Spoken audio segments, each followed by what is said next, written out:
Doctor Yunus মানেই এখন বিশ্ব দরবারে বাংলাদেশের জন্য সব সমস্যার সমাধান।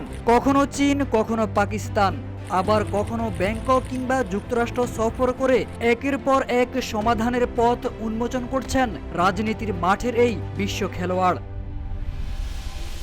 বাংলাদেশের প্রধান দুই রপ্তানি বাজারের একটি হলো যুক্তরাষ্ট্র।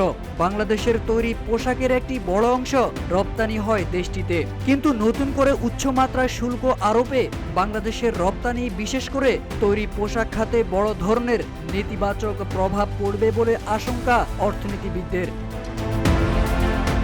এতদিন বাংলাদেশি পণ্য আমদানির উপর শুল্ক ছিল গড়ে 15%।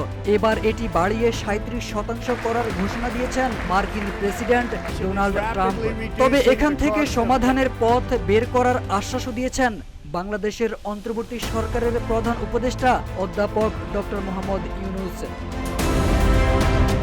যুক্তরাষ্ট্র সরকারের সঙ্গে আলোচনার মাধ্যমে শুল্ক ইস্যু সমাধানে ইতিবাচক অগ্রগতি হবে বলে দৃঢ় আশা প্রকাশ করেছেন ডক্টর ইউনূস। তিনি জানান, বিষয়টি পর্যালোচনা করা হচ্ছে, এটি আলোচনাযোগ্য, তাই আলোচনা করে সর্বোত্তম সমাধানে পৌঁছানো যাবে।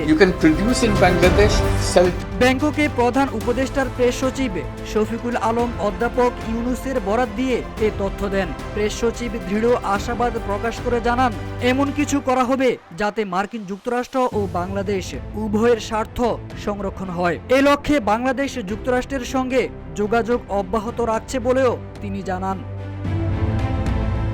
এর আগে শফিকুল আলম বাংলাদেশি পণ্যের উপর যুক্তরাষ্ট্রের শুল্ক হার বাড়ানোর বিষয়ে তার ভেরিফাইড ফেসবুক পেজে লিখেন, বাংলাদেশ যুক্তরাষ্ট্র থেকে আমদানি করা পণ্যের উপর আরোপিত শুল্ক পর্যালোচনা করছে।